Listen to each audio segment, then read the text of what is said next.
Bloomberg Audio Studios. Podcasts, radio, news.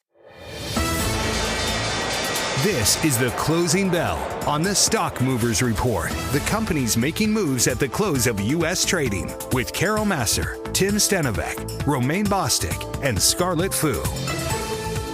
All right, let's get to some of the gainers today. I want to start with semiconductor stocks. I just went and chose the entire SOX, the Philadelphia Stock Exchange Semiconductor Index.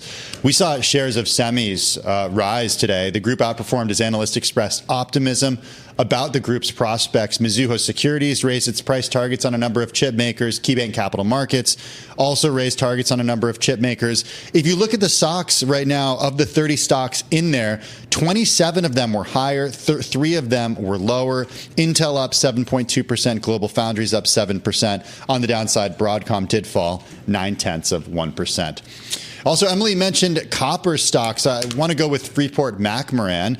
The shares jumped as much as 8.8% earlier in the session. They moved lower after that Trump announcement at the cabinet meeting to finish the day higher by over 2%. This after President Trump said he would impose 50% tariffs on copper. Did you know there are people who collect like old pennies, the ones that actually still had copper in them because they were anticipating a big jump in copper prices? It's funny you say that. I did not know that. Okay. But I did learn something about coins today, and I'm glad you brought this up. What's that? Charlie Pellet told me that in the U.S., we do not have the actual number of cents that a coin is worth on that coin. Like a dime doesn't say 10. That blows my mind. A quarter doesn't say 25. And I don't know why, but it blows my mind. Hey, you know what? We're a little different. Yeah, we're a little different. We are America. We are. Hey, I want to end with a stock that really had some serious outperformance today. ProKidney shares soared the most ever. Look at this, up more than 500%. Isn't this wild? I've never heard of this. It's a drug developer. It gave top-line results from a mid-stage trial of its experimental therapy to treat kidney disease. The company reported statistically significant and clinically meaningful positive top-line results from a full Group 1 modified intent-to-treat population of a Phase 2 trial. And it was good news, and investors loved it. Look at this, up more than 500%, ticker PROK. That is incredible, Tim. Let's go to the decliners, though. FICO, Fair Isaac, but known colloquially as FICO, fell 9% today after federal regulators said government-sponsored mortgage entities Fannie Mae and Freddie Mac will be able to use an additional firm when determining borrowers' creditworthiness. So they were using FICO. Now Fannie and Freddie will allow lenders to use Vantage 4.0, their credit score, to increase competition in the credit score ecosystem, at least according to what the regulators had to say. Vantage is a private company, so we couldn't see how the shares performed, but we did know that this was weighing heavily on FICO. I'm also watching shares of Hershey, down 3%, closing the day.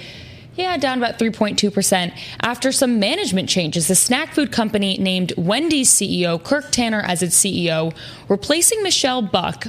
This is going to be effective August 18th. The reason why the street was so negative on this is that Hershey announced back in January that Buck would be retiring in June of 2026. And so the timing of the appointment is somewhat surprising, and the transition was almost a year early. So shareholders didn't like that. So we saw that stock falling. And then finally, First Solar. It's been a wild ride here for the solar stocks.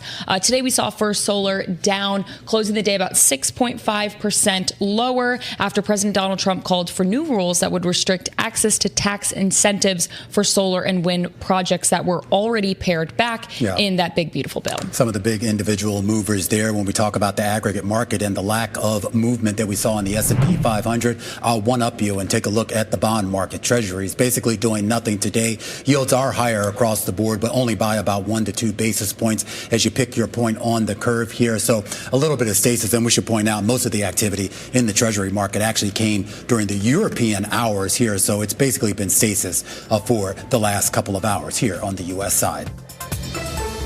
The Stock Movers Report from Bloomberg Radio.